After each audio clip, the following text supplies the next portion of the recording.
Bunga di Batu Karang. Jilid 3 bagian 3. Tetapi sesuatu telah berkembang di hati Sura, sehingga ia menyahut, "Aku adalah seorang hamba yang tidak ingin melihat tuanku berbuat kesalahan." "Kau berani menyalahkan Raden Rudira?" teriak Mandra. "Aku tidak menyalahkannya sekarang, karena Raden Rudira belum berbuat kesalahan. Tetapi aku mencoba mencegah agar ia tidak berbuat kesalahan itu." Sura berhenti sejenak, lalu, "Selama ini aku adalah seorang hamba yang jelek, yang tidak pernah mencoba mencegah suatu kesalahan. Aku selalu mengiyakan dan membenarkan semua yang diputuskan oleh momonganku. Tetapi ternyata itu tidak benar. Jika aku ingin menjadi hamba yang baik, aku harus mengatakan yang benar menurut pendapatku, bukan selalu membenarkan sikap tuanku."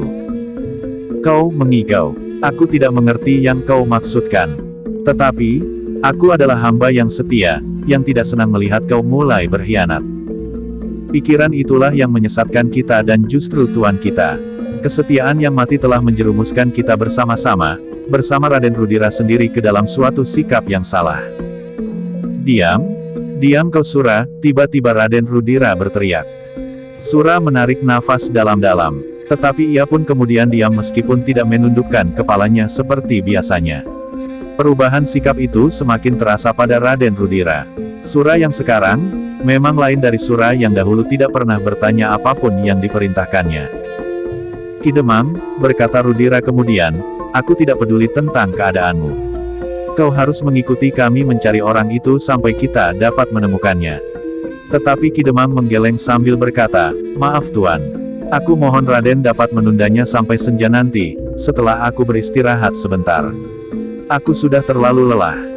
"Tidak," Raden Rudira membentak. Tetapi Ki Demang pun tetap menggeleng juga, "Tidak. Aku tidak akan dapat meneruskan perjalanan.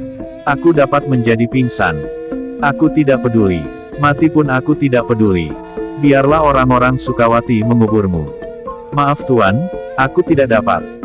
"Jangan banyak mulut," tiba-tiba Mandra membentak, "berangkat, atau kau akan menyesal." Ki Demang memandang pengawal Raden Rudira yang bertubuh raksasa itu. Sambil mengerutkan keningnya ia berkata, "Kisanak, aku sudah tua. Kalau aku masih semuda dan segagah Kisanak, aku tidak akan ingkar. Tetapi maaf, dalam keadaanku serupa ini, aku tidak dapat memaksa diri berjalan terus.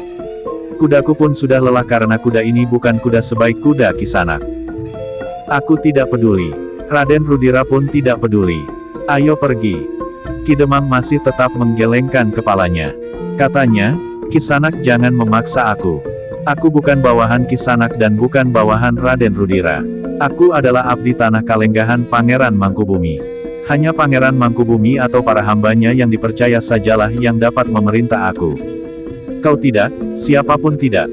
Jika Kisanak mencoba memaksa kami, itu berarti Kisanak telah melanggar hak Pangeran Mangkubumi." Mandra menjadi termangu-mangu sejenak. Dipandanginya Raden Rudira yang agaknya sedang dilanda oleh kebimbangan. Namun tiba-tiba saja Raden Rudira berteriak, "Aku akan mengatakannya kepada Ramanda Pangeran Mangkubumi. Akulah yang bertanggung jawab." Mandra mengangguk-anggukan kepalanya. Kemudian sambil mendekati Ki Demang ia berkata, "Jangan membantah lagi." Ki Demang mengerutkan keningnya. Namun dalam pada itu Sura pun bergeser setapak sambil berkata, "Mandra, jangan berbuat apapun yang dapat membuai Pangeran Mangkubumi murka. Kau akan tahu akibatnya." "Sura," Raden Rudira berteriak, "ia berbuat atas namaku." Sura mengerutkan keningnya. Ia masih mencoba mencegah, "Tetapi Tuan, kekerasan sama sekali tidak bijaksana di dalam masalah ini." "Ia tidak akan mempergunakan kekerasan," berkata Raden Rudira, "tetapi Mandra akan menawarkan kudanya. Mungkin dengan demikian Ki Demang tidak akan berkeberatan untuk berjalan terus. Bukan saja kudaku, tetapi terutama adalah badanku sendiri," Ki Demang menyahut. Raden Rudira benar-benar menjadi marah. Seorang Demang di Sukawati telah berani menentang kehendaknya, seperti petani di Sukawati itu. Ternyata kekecewaan, kemarahan, bahkan hinaan telah dialaminya berturut-turut selama ia berada di Sukawati. Orang-orang Sukawati memang gila, ia menggeram di dalam hatinya. Namun tiba-tiba ia menggeretakkan giginya sambil berkata kepada diri sendiri, "Jika Demang itu kelak menuntut lewat Ramanda Pangeran Mangkubumi, biarlah ia berurusan dengan ayahanda. Tentu Ayahanda Ranakusuma memiliki kekuasaan lebih besar dari Ramanda Pangeran Mangkubumi karena Ayahanda Ranakusuma adalah saudara tua dan Ayahanda pasti lebih dekat pada Kanjeng Susuhunan daripada Ramanda Pangeran Mangkubumi. Apalagi Ibunda mempunyai sahabat-sahabat orang asing yang mempunyai kelengkapan jauh lebih baik dari orang-orang Surakarta yang manapun juga. Oleh pikiran itu, serta luapan perasaan yang bertimbun-timbun maka Raden Rudira pun menjadi semakin berani. Dengan wajah yang tegang ia berkata, "Kau tidak mempunyai pilihan lain Ki Demang. Aku dapat menentukan sikapku sendiri Raden. Hanya Pangeran Mangkubumilah yang dapat memaksa aku. Orang lain yang manapun tidak. Aku sudah berbuat sebaik-baiknya menyambut kedatangan Raden Rudira di Sukawati. Bahkan aku sudah membiarkan Raden bermalam di pesanggerahan Pangeran Mangkubumi. Tetapi ternyata Raden adalah orang yang tidak mengenal terima kasih. Kini Raden masih memaksa aku untuk melakukan pekerjaan di luar kemampuan tenagaku." "Diam! Diam!" teriak Raden Rudira, "apakah kau tidak dapat menutup mulutmu?" "Maaf Raden, aku hanya sekedar memberikan penjelasan." "Bungkam mulutmu," teriak Raden Rudira. Biasanya Sura tidak perlu mendapat perintah untuk kedua kalinya. Tetapi kini Sura masih berada di tempatnya. Ia masih duduk tanpa bergerak di atas punggung kudanya. Namun ada juga orang yang mulai bergerak maju. "Mandra!" Dengan wajah yang tegang Sura mengawasinya. Tanpa sesadarnya ia pun bergerak. Tetapi perintah Raden Rudira masih belum dapat diatasinya ketika perintah itu terasa mencengkam dadanya. "Kau tetap di tempatmu Sura. Ternyata kau tidak aku perlukan lagi." Sura masih belum mampu menembus batas yang digoreskan oleh Raden Rudira itu. Karena itu, bagaimanapun juga ia tidak dapat melanggarnya. Dalam pada itu Mandra yang mengambil alih tugas Sura, maju semakin dekat. Namun ternyata ia tidak mau berbuat sesuatu selagi ia masih berada di punggung kuda. Karena itu, maka ia pun segera meloncat turun sambil berkata, "Ki Demang, kau tidak mempunyai pilihan lain. Mengantarkan kami, atau kau menjadi seorang tawanan yang akhirnya harus menyertai kami juga mengelilingi kademanganmu ini, karena kami berkeputusan untuk memaksamu ikut serta." Tetapi ternyata, Ki Demang dengan tenang menjawab, "Tidak ada orang yang dapat memaksa aku Kisanak. Aku akan memaksamu. Turunlah dari kudamu, supaya jika kudamu lari kau tidak terseret olehnya dan mengalami luka-luka parah karena kulitmu terkelupas. Aku hanya ingin membuat kau jera untuk berkeras kepala." Ki Demang tidak menyahut. Tetapi dari matanya yang semula redup itu pun ternyata memancar sorot kemarahan yang memuncak. "Apakah kau akan memaksa aku dengan kekerasan?" bertanya Ki Demang. "Apa boleh buat," sahut Mandra. Ki Demang tiba-tiba mengangguk-anggukkan kepalanya. Katanya, "Baiklah. Jika demikian kami terpaksa membela diri." "Hei!" Mandra terkejut mendengar jawaban itu. Ia tidak menyangka bahwa Ki Demang berani menjawab demikian. Menilik tubuhnya yang kecil dan seperti yang dikatakannya sendiri, nafasnya sudah mulai terengah-engah, masih juga ia berani mengatakan untuk membela diri.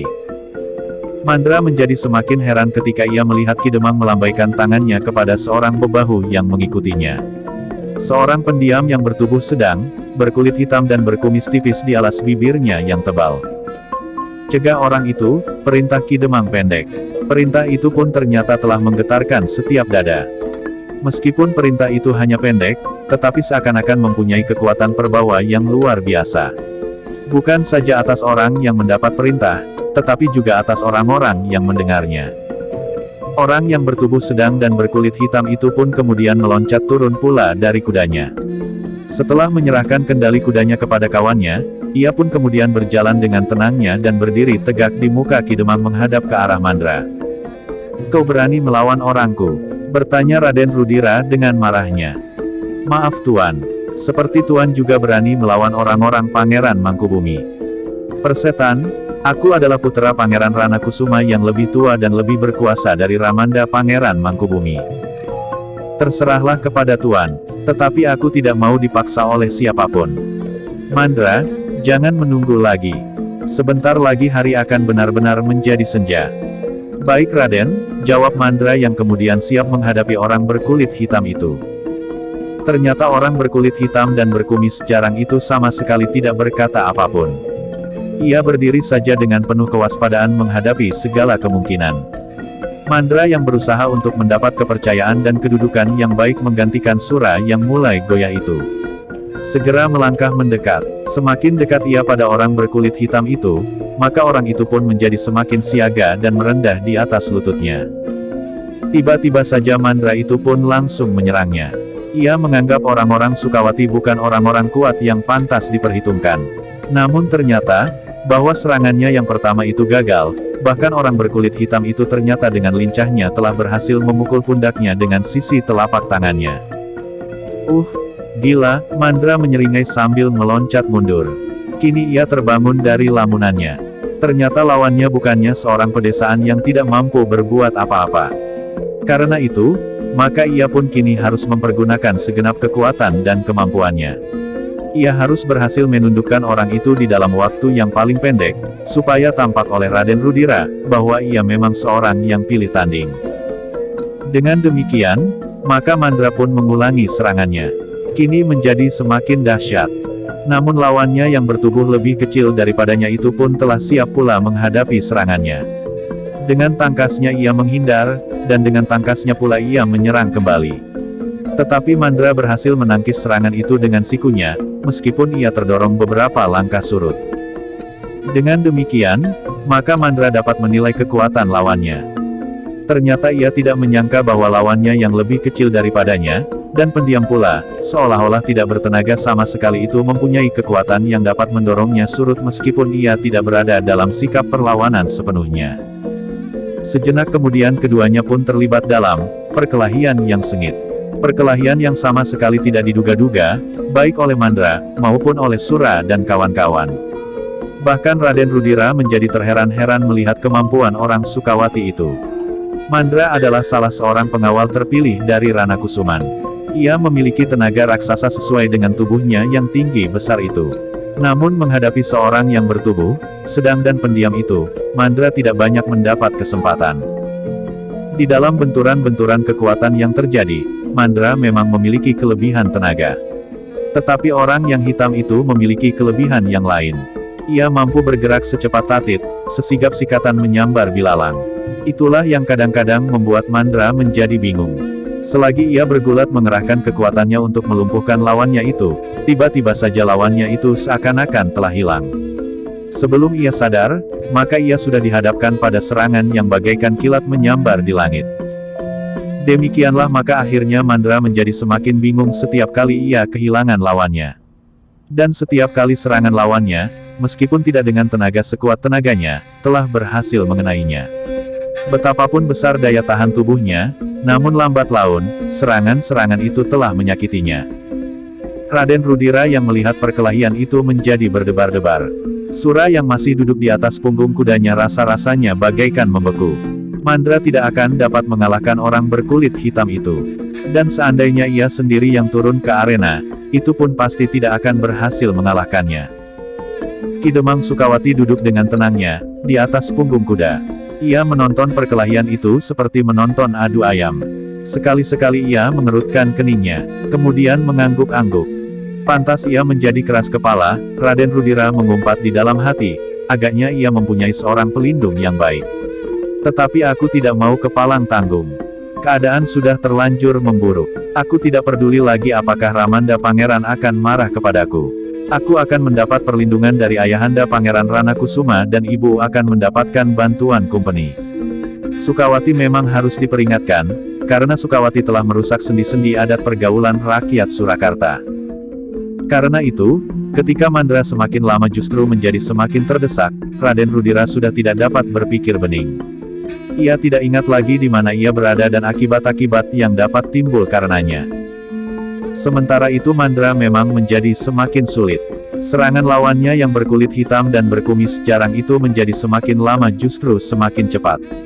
Betapapun kuatnya daya tahan tubuhnya, namun lambat laun Mandra menjadi semakin lemah juga. Serangan-serangan yang cepat kadang-kadang membuatnya bingung dan tanpa dapat berbuat sesuatu, ia harus menerima serangan-serangan dari arah yang tidak diketahuinya. Persetan, Raden Rudira menggeram. Lalu katanya di dalam hati, aku tidak peduli. Demang ini harus ditangkap dan dibawa ke kota. Ia harus diadili karena ia berani menentang aku. Dengan demikian Raden Rudira telah mengambil keputusan, bahwa orang-orangnya harus turun tangan tanpa mempedulikan apapun. Demang itu harus ditangkap, harus. Dengan wajah yang tegang Rudira berpaling kepada orang-orangnya yang menjadi tegang pula. Namun ia menjadi heran, bahwa orang-orangnya sama sekali tidak memperhatikan arena perkelahian yang semakin berat bagi Mandra. Mereka melihat ke kejauhan dengan sorot matanya yang aneh. Tanpa disadarinya Raden Rudira pun memandang ke kejauhan pula, ke arah tatapan mata para pengiringnya. Tiba-tiba saja jantungnya serasa berdentangan semakin keras. Dilihatnya beberapa orang laki-laki berdiri berjajar di pinggir desa di seberang parit. Dengan wajah yang seakan-akan beku mereka berdiri dengan tangan bersilang di dada memperhatikan orang yang berkulit hitam, yang sedang berkelahi melawan Mandra. Tetapi ternyata bukan hanya di seberang parit, tetapi juga di dalam pagar batu tampak tudung kepala berjajar-jajar. Di bawah tudung kepala itu tampak wajah-wajah yang membeku. Gila, Raden Rudira mengumpat di dalam hatinya, ini sudah suatu pemberontakan. Namun demikian wajahnya yang merah semakin lama menjadi semakin pucat. Kalau seorang di antara mereka berhasil mengalahkan Mandra, apa yang dapat dilakukan oleh orang-orang yang berdiri di seberang parit dan di balik pagar batu itu? Ki Demang agaknya mengerti persoalan yang bergejolak di dalam hati Raden Rudira. Karena itu sambil tersenyum ia berkata, mereka adalah petani-petani yang berpikir sederhana Tuan. Mereka melihat aku, Demang di Sukawati yang mereka anggap sebagai pemomong mereka mendapat kesulitan, maka mereka pun datang berkerumun. Mereka adalah petani-petani yang kita lihat bekerja di sawah dan ladang. Dan kita tidak dapat menemukan petani yang justru Tuan cari. Rudira tidak menyahut. Tetapi dadanya berdesir ketika ia melihat Mandra terlempar beberapa langkah surut, ketika kaki orang berkulit hitam itu terjulur ke dadanya. Sejenak Mandra mencoba bertahan, namun ternyata bahwa keseimbangannya sudah tidak dapat dikuasainya lagi, sehingga akhirnya ia pun terjatuh di tanah. Meskipun demikian, dengan susah payah ia mencoba bangun. Dikerahkan segala sisa tenaganya yang ada. Tetapi selagi kedua kakinya belum tegak benar, serangan lawannya itu telah meluncur sekali lagi. Kali ini mengenai pundaknya, sehingga Mandra terputar satu kali dan sekali lagi jatuh terbanting di tanah. Wajah Raden Rudira menjadi merah padam. Orang berkulit hitam itu berdiri hanya selangkah di sisi Mandra yang agaknya benar-benar sudah kehabisan tenaga meskipun ia tidak mengalami luka yang berbahaya.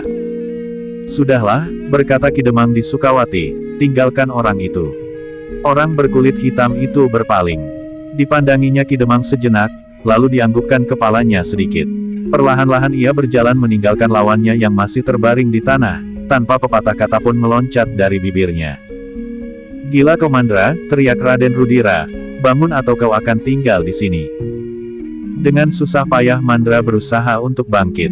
Ketika ia memutar tubuhnya menghadap Ki Demang di Sukawati, maka orang berkulit hitam yang sudah berdiri di samping kudanya, melangkah setapak maju. Tetapi Ki Demang menggamitnya sehingga ia pun berhenti. Apakah kalian sudah memperhitungkan akibat perlawanan kalian? Raden Rudira menggeram. Suaranya bergetar penuh kemarahan. Sama sekali belum Raden, karena kami harus mengambil sikap dengan tiba-tiba. Tetapi akulah yang seharusnya bertanya, apakah Raden sudah memperhitungkan akibat yang timbul dari sikap Raden itu? Aku akan mempertanggungjawabkannya. Tetapi orang yang Tuan percaya itu tidak mampu melawan orangku.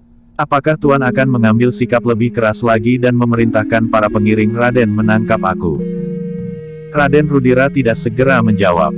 Tetapi ia sadar bahwa Ki Demang dengan sengaja menyindirnya, karena ia merasa kuat petani-petani yang ada di sawah dan melihat perkelahian itu ternyata telah berkerumun meskipun dari jarak agak jauh. Kemarahan Raden Rudira seakan-akan telah bergejolak sampai ke ubun-ubun. Tetapi ia sama sekali tidak berdaya untuk mengambil suatu sikap, karena orang-orang Sukawati ternyata adalah orang-orang yang keras kepala.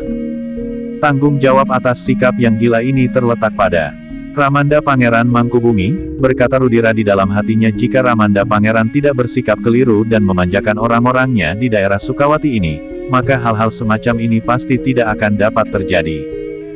Tetapi Rudira tidak dapat berbuat apa-apa saat itu. Betapapun dadanya serasa akan retak, namun ia harus menahan diri. Ia tidak tahu, kemampuan apa yang tersimpan di balik wajah-wajah yang beku dan tangan angan yang bersilang di dada itu. Karena Raden Rudira tidak segera menjawab, Maka Ki Demang Sukawati itu menarik nafas dalam-dalam, sambil berkata, "Sudahlah Raden. Kadang-kadang kita memang dihanyutkan oleh perasaan yang meledak-meledak. Aku tahu, umur Raden yang masih sangat muda itulah yang membuat Raden kurang pertimbangan. Tetapi itu bukan suatu kesalahan yang perlu disesalkan sekali, meskipun harus selalu diingat sebagai pengalaman. Sekarang, lupakan saja apa yang telah terjadi. Aku rasa orang di rumah sudah menyediakan makan siang buat Raden dan para pengiring.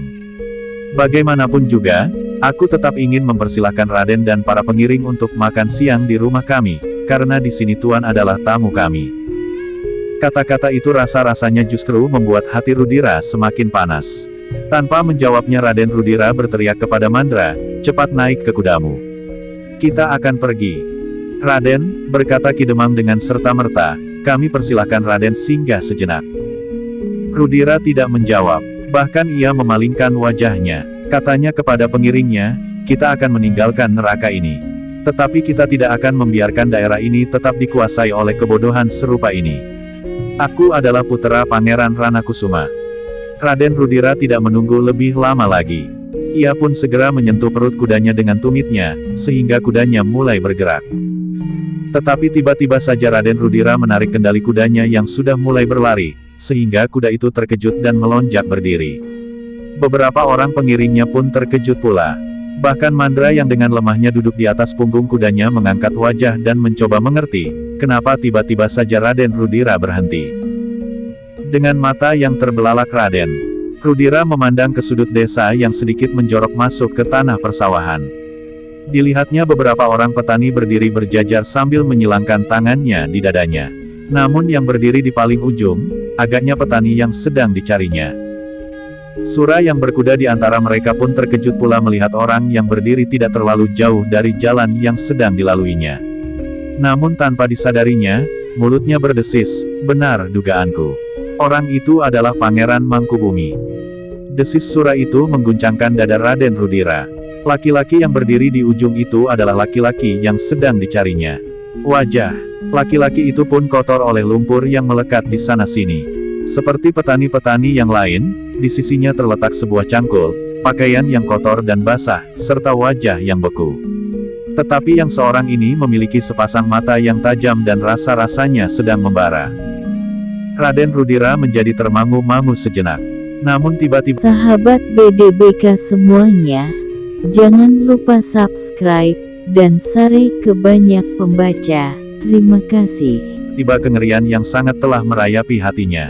Siapapun orang itu, namun kemampuannya tentu berlipat-lipat dari orang yang berkulit hitam.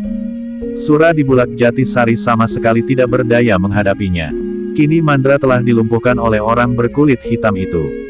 Apalagi kalau benar orang itu adalah Ramanda Pangeran Mangkubumi, tanggapan itu tiba-tiba saja melonjak di dadanya. Dengan demikian tanpa disadarinya sekali lagi Raden Rudira memandang orang itu. Tiba-tiba saja jantungnya serasa berhenti berdenyut. Orang itu memang mirip sekali dengan Ramanda Pangeran Mangkubumi. Tetapi ia pun kemudian mencoba membantahnya sendiri, ada 1000 orang yang mirip di dunia ini. Meskipun demikian, Raden Rudira segera memacu kudanya. Semakin lama semakin cepat diikuti oleh para pengiringnya. Debu yang putih berterbangan menyelubungi jalan yang kering. Yang berpacu di paling belakang adalah Sura. Tetapi bagaimanapun juga, rasa-rasanya masih ada ikatan yang tidak dapat dilepaskannya, bahwa ia harus mengikuti Raden Rudira kembali ke Surakarta. Ternyata bahwa perasaan Raden Rudira telah benar-benar menjadi kisruh. Darahnya bagaikan mendidih, tetapi hentakan di dadanya. Tanpa mengucapkan sepatah kata pun Raden Rudira berpacu kembali ke kota. Ia tidak menghiraukan lagi panas yang semakin lama menjadi semakin lemah dan cahaya langit yang kemerah-merahan. Kita akan sampai ke kota jauh malam, desis seseorang di antara para pengawalnya, itu masih harus tetap disimpannya paling dalam. Ya, tetapi tidak terlalu malam. Lihat, matahari masih agak tinggi. Kawannya mengangguk-anggukkan kepalanya. Namun ia berdesis, aku haus sekali. Aku tidak hanya sekedar haus. Aku lapar sekali. Kawannya berpaling. Dilihatnya orang yang merasa lapar itu menjadi pucat meskipun cahaya kemerah-merahan masih memancar di langit dan jatuh di setiap wajah. Dalam pada itu, Mandra masih tampak terlalu lemah, Meskipun ia mampu juga berpacu namun tampaknya ia tidak sesegar ketika berangkat, dan bahkan rasa-rasanya lain sekali dengan Mandra yang selalu mentertawakan Sura. Sedang Sura sendiri berpacu di paling belakang. Angan-angannya masih saja dicengkam oleh kenangannya atas petani yang dijumpainya di Bulak Jatisari. Petani itu pasti petani yang berdiri di ujung itu. Dan keduanya adalah Pangeran Mangkubumi itu sendiri. Sebenarnya bukan saja Sura yang bertanya-tanya di dalam hati. Tetapi pertanyaan tentang petani itu tumbuh juga di hati para pengiring Raden Rudira yang pernah mengikutinya berjalan di tengah Bulak Jatisari. Dan mereka yang mengenal Pangeran Mangkubumi akan berkata di dalam hati, orang itu memang mirip sekali dengan Pangeran Mangkubumi. Apalagi jika ia mengenakan pakaian yang pantas dan baik. Seandainya ia bukan Pangeran Mangkubumi, maka seseorang pasti akan dapat keliru. Namun keraguan-raguan yang berkembang di dalam setiap dada itu, membuat mereka menjadi semakin lama semakin dicengkam oleh kecemasan. Bahkan akhirnya mereka hampir meyakini, bahwa orang itu memang Pangeran Mangkubumi. Tetapi Raden Rudira seakan-akan telah menutup pintu hatinya, lah tidak mau mengakui kenyataan penglihatannya. Baginya orang itu adalah seorang petani yang telah memberontak terhadap para bangsawan di Surakarta. Menurut Raden Rudira, mereka harus mendapat hukuman. Ibunda akan memanggil beberapa orang asing. Dengan senjata api mereka tidak akan dapat dilawan oleh Pangeran Mangkubumi seandainya mereka mempertahankan Sukawati. Dengan dada yang berdentangan Raden Rudira memacu kudanya terus. Ia tidak berhenti sama sekali, seandainya kudanya tidak gelisah kehausan. Pemalas, ia menggeram. Meskipun demikian Raden Rudira memberi kesempatan juga kepada kudanya untuk meneguk air bening yang mengalir di parit di pinggir jalan. Demikian juga kuda-kuda yang lain. Kuda Mandra dan kuda Sura.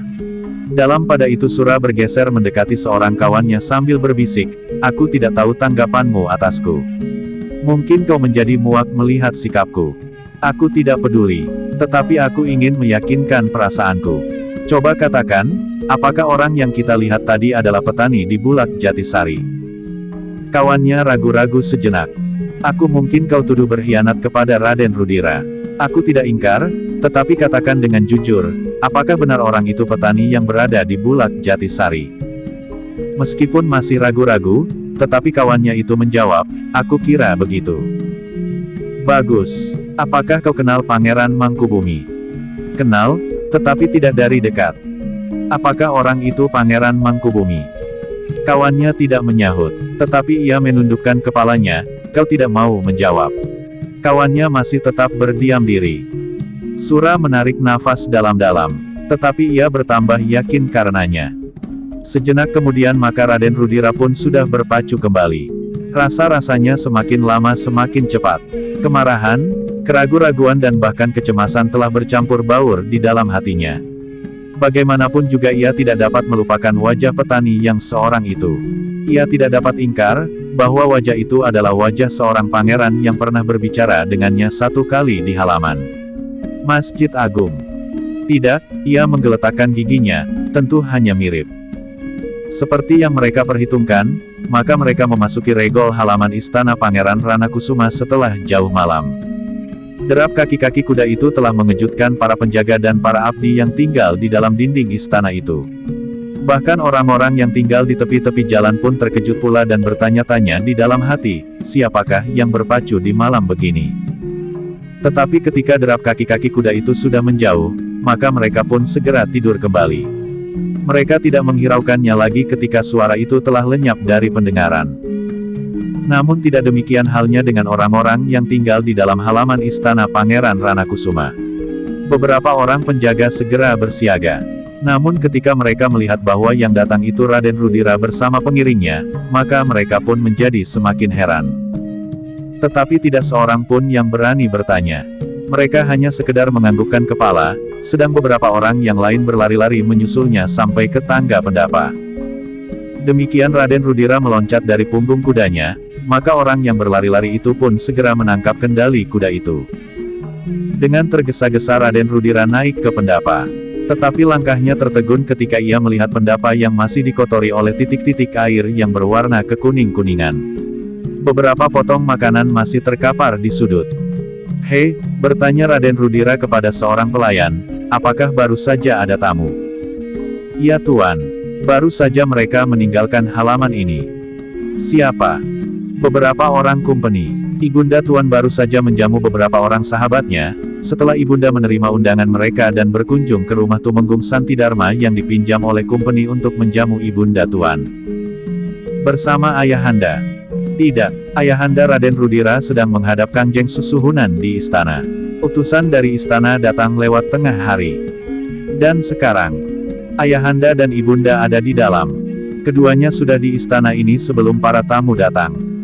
Dada Raden Rudira berdentangan mendengar jawaban abdi itu. Ia sebenarnya tidak senang jika ibunya diundang untuk menghadiri perjamuan yang diselenggarakan oleh company di rumah Tumenggung Santidharma atau di rumah Tumenggung Nitiraga.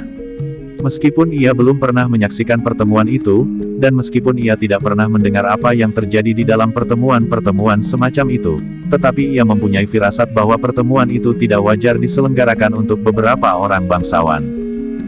Tetapi dengan demikian Ibunda mempunyai banyak kawan dari lingkungan mereka. Mudah-mudahan aku dapat mengambil manfaat dari hubungan Ibunda dengan orang-orang bule itu, berkata Raden Rudira di dalam hatinya. Dan apabila ia sudah mulai terbentur pada kepentingan sendiri, maka ia pun tidak akan peduli lagi apa yang akan dilakukan oleh ibunya, meskipun kadang-kadang ia dihantui oleh kemungkinan yang paling buruk yang dapat terjadi. Ayah tidak melarangnya, berkata Raden Rudira itu pula di dalam hatinya. Anak muda itu menarik nafas dalam-dalam. Namun kemudian dihentakkannya tangannya. Baru saja ia mengalami kegagalan mutlak. Dan kini ia menghayati suatu perasaan yang terasa pedih di hatinya, meskipun ia dapat mengambil keuntungan daripadanya. Persetan, Raden Rudira itu pun segera menuju ke pintu peringgitan yang tengah. Tetapi pintu itu sudah digerendel dari dalam. Tuan, salah seorang pelayannya mempersilahkan, sebaiknya Tuan mengambil jalan dari longkangan. Raden Rudira mengerutkan keningnya, namun ia pun kemudian melangkah turun dari pendapa, lewat longkangan menuju ke pintu butulan. Dengan kerasnya ia mengetuk pintu yang sudah tertutup itu pula, sehingga seorang pelayan yang ada di dalam terkejut karenanya. Siapa? Pelayan itu bertanya setelah ia berdiri di muka pintu. Aku. Bukalah pintu, sahut Rudira. Aku siapa? Cepat, aku puntir kepalamu. Tetapi pelayan itu masih ragu-ragu, sehingga Raden Rudira membentak, buka pintu. Jika kau mempermainkan aku pukul kepalamu sampai pecah. Tetapi pelayan yang terkejut itu masih berdiri kebingungan. Ia berpaling ketika ia mendengar suara dari pintu dalam, bukalah. Raden Rudira. Ampun Raden Ayu, orang itu terbungkuk-bungkuk, aku tidak tahu. Nah, sekarang bukalah. Dengan gugup orang itu segera membuka pintu. Demikian pintu terbuka, Raden Rudira yang marah langsung menggenggam rambut pelayannya ambil membentak. Lain kali, buka telingamu kau harus mengenal suaraku. Ampun Tuan, ampun. Sudahlah, lepaskan. Ia terkejut mendengar ketokan pintu itu, karena itu ia menjadi bingung. Raden Rudira melepaskan rambut pelayan itu. Perlahan-lahan ia melangkah memasuki istananya dengan wajah yang suram. Bagaimana dengan perjalananmu? Dan kenapa kau pulang di jauh malam begini? Gagal, sahut Raden Rudira pendek. Kau tidak dapat menemukan. Tidak, jawab Raden Rudira. Tetapi terbayang di rongga matanya, petani yang dicarinya itu berdiri berjajar di antara para petani yang lain. Tetapi demikian besar pengaruh tatapan matanya, sehingga ia justru tidak berani berhenti dan berbuat sesuatu atasnya, setelah sekian lama dicarinya. Gila, tiba-tiba penyesalan yang sangat telah melanda dinding jantungnya. Lalu katanya di dalam hatinya pula, kenapa aku justru pergi meninggalkan padukuhan itu setelah Mandra kalah? Gila, barangkali aku juga sudah gila melihat sikap orang-orang Sukawati yang seolah-olah semuanya sudah kerasukan iblis itu. Raden Rudira mengangkat wajahnya ketika ibunya berkata, sudahlah. Jangan selalu kau renungi kegagalanmu. Itu tidak baik sama sekali. Besok atau lusa kau dapat mengulanginya. Mungkin orang itu sedang bersembunyi karena ia sudah menduga bahwa kau akan datang ke Sukawati. Raden Rudira menganggukkan kepalanya. Karena itu, justru apabila mereka sudah tidak membicarakannya lagi, kau pergi dengan tiba-tiba saja ke padukuhan Sukawati itu. Sekali lagi Raden Rudira mengangguk-anggukkan kepalanya. Namun tiba-tiba saja Raden Rudira itu dengan tergesa-gesa pergi ke pintu butulan kembali. Ketika dilihatnya seseorang pelayan lewat maka dipanggilnya pelayan itu mendekat. Panggil Mandra dan beberapa orang pengiring yang lain. Baik Tuan. Apakah yang akan kau lakukan Rudira? Bertanya ibunya yang menjadi heran. Tetapi Rudira tidak menyahut. Dari kejauhan di bawah sinar obor di halaman ia melihat beberapa orang mendatanginya. Hei, berkata Raden Rudira setelah orang-orang itu berada di hadapannya, siapakah yang dapat pergi ke istana Ramanda Pangeran Mangkubumi? Tidak seorang pun yang menyahut. Siapa yang mempunyai satu atau dua orang saudara yang menjadi abdi di istana Ramanda Pangeran? Apa yang akan kau perbuat Rudira? Bertanya ibunya. Raden Rudira tidak menghiraukan pertanyaan ibunya. Sekali lagi ia bertanya kepada orang-orangnya, siapa yang mempunyai saudara yang tinggal di dalam istana Ramanda Pangeran Mangkubumi He? Sejenak orang-orangnya itu termangu-mangu. Namun kemudian seseorang di antara mereka berkata, aku Raden. Aku mempunyai seorang kakak yang bekerja di sana. Menjadi abdi pekatik Pangeran Mangkubumi. Bagus, pergilah menemui kakakmu itu. Rudira, ibunya memotong, apakah kau sadari perintahmu itu? Aku sadar sepenuhnya ibu. Bukankah bunda ingin mengaitkan bahwa hari telah larut malam? Ya. Tidak ada. Orang itu harus menemui kakaknya saja. Apapun alasannya. Ia dapat menyebut bahwa ayahnya sakit atau ibunya atau siapa saja, sehingga ia mendapat izin penjaga regol untuk memasuki halaman dan bertemu dengan kakaknya. Jika ia sudah menemui kakaknya, apa yang harus dikerjakan? Hanya sekedar bertanya, apakah Ramanda Pangeran ada di istananya? Kenapa? Bertanya ibunya. Aku ingin meyakinkan, apakah Ramanda Pangeran ada di istana? Kenapa tidak besok saja Rudira? Aku memerlukannya sekarang ibu. Ada sesuatu yang memaksa aku untuk mengetahuinya sekarang. Ibunya mengerutkan keningnya. Tetapi agaknya keinginan Rudira itu tidak dapat ditundanya lagi. Meskipun demikian ibunya berkata, Rudira, lebih baik kau mohon nasihat ayahandamu. Rudira mengerutkan keningnya. Namun tiba-tiba ia menggelengkan kepalanya, tidak. Aku tidak memerlukan nasihat apapun, karena aku tidak akan berbuat apa-apa. Aku hanya ingin mengetahui, apakah Ramanda Pangeran ada di istananya. Hanya itu. Kenapa kau ingin mengetahuinya? Ramanda Pangeran tidak ada di pesanggerahan. Dan kenapa harus sekarang? Raden Rudira termangu-mangu sejenak. Lalu jawabnya, tidak apa-apa. Tetapi aku ingin mengetahuinya sekarang. Ibunya tidak dapat mencegahnya lagi. Karena itu, ia pun tidak mencoba menahannya. Pergilah, berkata Rudira kepada orang yang mengaku mempunyai seorang kakak yang bekerja menjadi pekatik di dalam Pangeran Mangkubumi itu. Orang itu menjadi termangu-mangu sejenak. Namun Rudira segera membentak, pergi, cepat. Ya Tuan. Aku akan pergi. Maka dengan tergesa-gesa orang itu pun meninggalkan istana Ranakusuman. Bagaimanapun juga ia tidak dapat menolak tugas itu. Sambil melangkahkan kakinya, maka ia pun mulai mereka-reka, alasan apakah yang akan dikemukakannya kepada para penjaga regol agar ia diperkenankan menemui kakaknya itu. Kakek sakit keras, desisnya, mungkin alasan itu dapat diterima, meskipun kakek sudah lama meninggal. Lebih baik aku menyebut orang yang sudah meninggal daripada aku harus menyebut ayah dan ibuku. Bagaimana kalau mereka benar-benar menjadi sakit? Sementara itu, di istana Ranakusuman, Rudira masih berdiri di muka pintu sambil berkata, Mandra, siapkan pengiring-pengiringku. Besok kita akan pergi lagi. Kemana Rudira? Bertanya ibunya. Aku harus menebus sakit hatiku. Lebih baik mengurus gadis kecil itu daripada petani Sukawati yang gila itu. Maksudmu? Ada gadis cantik di Jati Aking. Ia dapat diambil sebagai abdi di istana ini.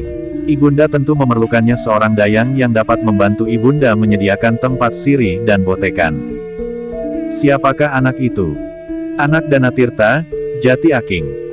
Danatirta. Raden Ayu Sontrang mengerutkan keningnya, maksudmu dari padepokan Jati Aking, tempat tinggal Juwiring sekarang? Ya. Apakah kau pergi ke Jati Aking? Ya. Bukankah aku pernah mengatakan bahwa aku bertemu dengan petani gila itu di Bulak Jatisari? Raden Ayu Sontrang mengangguk-anggukkan kepalanya. Desisnya, ya, kau memang pernah mengatakannya. Tetapi bagaimana dengan gadis itu? Aku akan mengambilnya dan menyerahkannya kepada ibunda. Aku tidak memerlukannya. Biarlah ia berada di istana ini. Gadis itu cantik. Jika ia tetap berada di Jati Aking bersama-sama dengan Kang Mas Juwiring, agaknya akan berbahaya baginya. Jangan kau urusi orang itu. Aku tidak akan mengurusi Kang Mas Juwiring, tetapi aku akan menyelamatkan gadis itu. Aku akan minta kepada ayahnya, agar anak gadisnya diserahkan kepada ibunda. Kau akan menambah persoalan Rudira. Danatirta bukan anak-anak macam Sura. Ibunya berhenti sejenak, lalu tiba-tiba, "Hei, di mana Sura sekarang?" Ia menjadi liar, bahkan hampir berkhianat. Tidak mungkin. Ia adalah abdi tertua di sini. Bertanyalah kepada orang-orang kita yang lain, Ibu. Mereka akan memberikan keterangan dengan jujur, tanpa ditambah dan tanpa dikurangi. Raden, Ayu Sontrang mengerutkan keningnya. Tetapi ia masih tetap ragu-ragu atas keterangan puteranya itu. Meskipun demikian ia tidak bertanya lagi dan berkata, "Sudahlah. Hari sudah jauh malam, beristirahatlah." Raden Rudira menarik nafas dalam-dalam. Kemudian dilemparkannya segala kelengkapan yang masih melekat di tubuhnya. "Aku akan mandi. Kemudian aku memerlukan makan, aku lapar." Ibunya mengangguk-anggukkan kepalanya. Disuruhnya pelayannya membangunkan pelayan yang lain. Juru masak dan pembantu-pembantunya. Puteranya memerlukan makan meskipun sudah jauh malam. Sambil menggerutu pelayan-pelayan di dapur itu pun mulai menyiapkan makan bagi Raden Rudira dengan tergesa-gesa. Apalagi Raden Rudira termasuk orang yang agak sulit dilayani, justru karena ibundanya sangat memanjakannya, terlebih-lebih lagi setelah Juwiring tidak ada lagi di istana itu. "Raden Juwiring makan apa yang ada," berkata seorang juru masak kepada pembantunya, tetapi Raden Rudira memerlukan lauk yang disenanginya. Kapanpun ia ingin makan. Untunglah yang disenanginya tidak begitu sulit dicari. Telur ayam, otak lembu dan udang, yang hampir setiap hari pasti tersedia di dapur dalam Ranakusuman. Dalam pada itu, selagi Raden Rudira mandi, ibunda Raden Ayu Sontrang menunggunya di ruang dalam. Tetapi ia tidak membangunkan Pangeran Ranakusuma yang baru saja tidur, yang agaknya lelah juga selelah menghadap ke istana susuhunan. Sejenak Raden Ayu Sontrang duduk seorang diri di bawah lampu minyak yang menyala terang di ruang dalam. Sejenak ia sempat merenungi keadaan puteranya laki-laki. Ia berharap agar puteranya kelak menjadi satu-satunya pewaris segala kekayaan yang berlimpah di Ranakusuman ini. Bahkan Raden Ayu Sontrang masih belum puas dengan kekayaan yang ada. Ia masih juga menerima banyak sekali pemberian dari beberapa orang perwira kumpeni yang menjadi kawan-kawan terdekat. Kadang-kadang terasa bulu-bulunya meremang jika dikenang, imbalan yang harus diberikan kepada perwira-perwira berkulit putih itu. Kulit yang kasar dan sikap yang kasar. Tetapi gemerlapnya permata memang telah menyilaukannya. Kang Mas Ranakusuman tidak menghiraukannya, berkata Raden Ayu Sontrang ini. Karena Kang Mas Ranakusuma juga memerlukan dukungan dari orang-orang kulit putih itu untuk mendapat tempat terbaik di istana. Dukungan timbal balik. Tetapi Raden Ayu Sontrang kemudian mengatupkan bibirnya rapat-rapat. Ia tidak mau mendengarkan persoalan yang tumbuh di hatinya tentang dirinya sendiri. Apapun yang terjadi atas dirinya sudah dilakukannya dengan sadar, sehingga seharusnya tidak ada persoalan lagi baginya. Dalam pada itu, seorang abdi yang diperintahkan oleh Raden Rudira pergi ke Mangkubumen, semakin lama menjadi semakin dekat dengan regol yang sudah tertutup. Dengan hati yang berdebar-debar ia mendekat, sementara ia masih juga mengatur alasan yang akan dikemukakannya. "Memang lebih baik kakek," desisnya. "Tetapi tiba-tiba, jika kakek yang sakit, kenapa tampaknya aku terlampau gugup? Kakek pasti sudah tua. Jika ia sakit keras, itu sudah wajar." Pelayan itu menarik nafas dalam-dalam. Namun kemudian, tetapi Kakang telah diangkat menjadi anak kakek itu. Tiba-tiba saja langkahnya terhenti. Tanpa disadarinya ia sudah berdiri di luar regol dalam Mangkubumen. Dengan tangan gemetar ia mengetuk lubang di pintu regol. Ketika lubang persegi 4 itu terbuka, dilihatnya seraut wajah yang menjenguk dari lubang itu. "Siapa?" Ia mendengar orang di dalam regol itu bertanya. "Aku, Sampir." "Sampir siapa?" "Aku akan menemui kakangku yang bekerja di sini sebagai pekatik. Malam-malam begini." Bersambung ke jilid 4. Bagikan. Klik bagikan untuk banyak pembaca Sare ke media sosial Facebook, Twitter dan lain-lainnya. Jangan lupa subscribe dan nyalakan lonceng notifikasi. Baca jilid berikutnya. Atas perhatiannya saya ucapkan terima kasih.